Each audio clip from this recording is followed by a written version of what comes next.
सभी विद्यार्थी ध्यान दें। इस लेसन को करने के बाद जो इसकी पीडीएफ है जिसके अंदर विशेष नियम लिखे हुए हैं कि आपको कहाँ पर किस शब्द का यूज करना है और व्याकरण का इस्तेमाल करना है। तो कोर्ट का पेपर दे रहे हो तो आपको कोर्ट के नियमों का भी आपको पता होना चाहिए, इसलिए जो आपकी डिक्टेशन है उसकी पीडीएफ जो है वो आप मुझसे प्राप्त कर लें।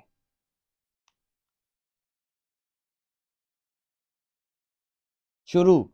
भारत के मुख्य न्यायाधीश शरद अरविंद बोबडे की मां को उनके केयर टेकर ने 2.5 करोड़ रुपए का चूना लगाया है।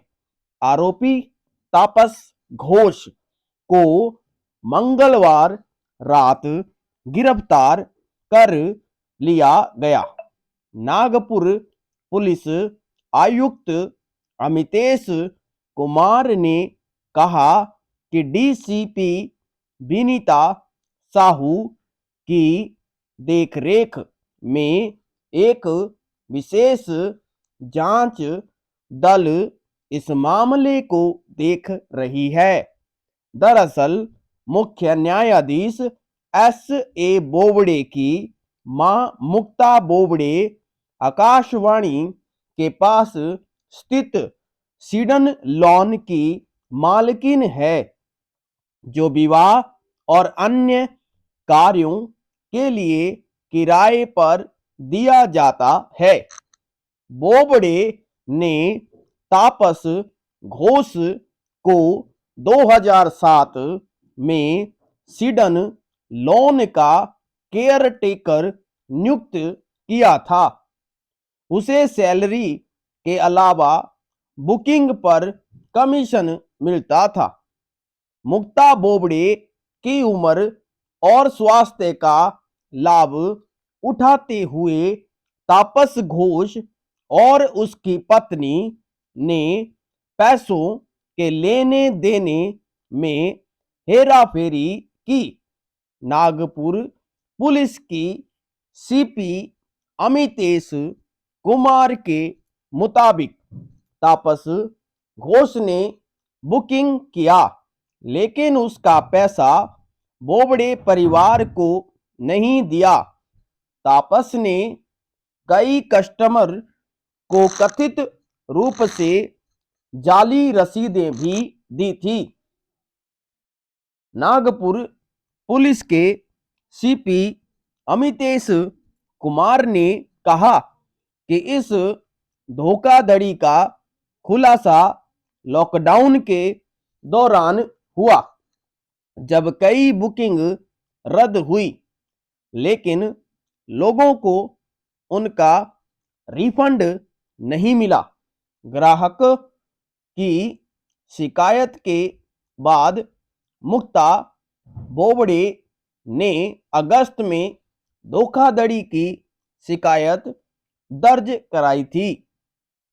इस पर आर्थिक अपराध शाखा के अधिकारियों ने एक एसआईटी का गठन किया था।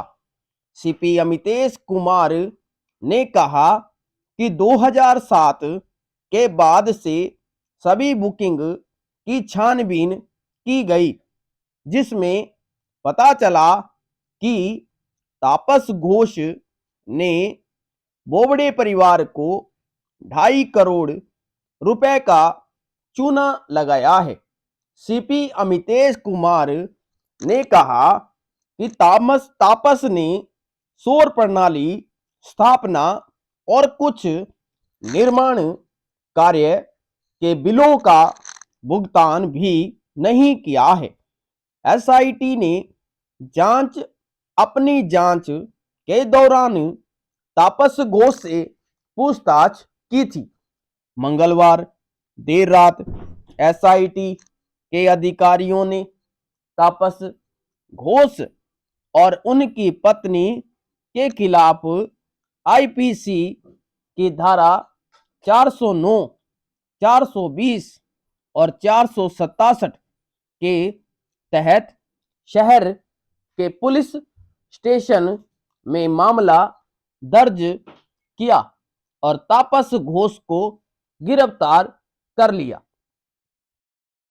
याचिकाकर्ता ने कहा कि राज्य कोई भी क्रिमिनल लॉ ऐसा नहीं बना सकता जो किसी के प्रति भेदभाव पैदा करे। आपराधिक मामले में सजा का प्रावधान धार्मिक प्रैक्टिस के आधार पर अलग नहीं हो सकता है। दंड प्रक्रिया सभी पर एक समान लागू होना चाहिए और इसका पर्सनल लॉ से लेना देना नहीं होना चाहिए। याचिकाकर्ता ने कहा कि आईपीसी की धारा 494 धर्म के आधार पर भेदभाव करता है और ये संविधान के अनुच्छेद 14 और 15 का उल्लंघन करता है। समाप्त।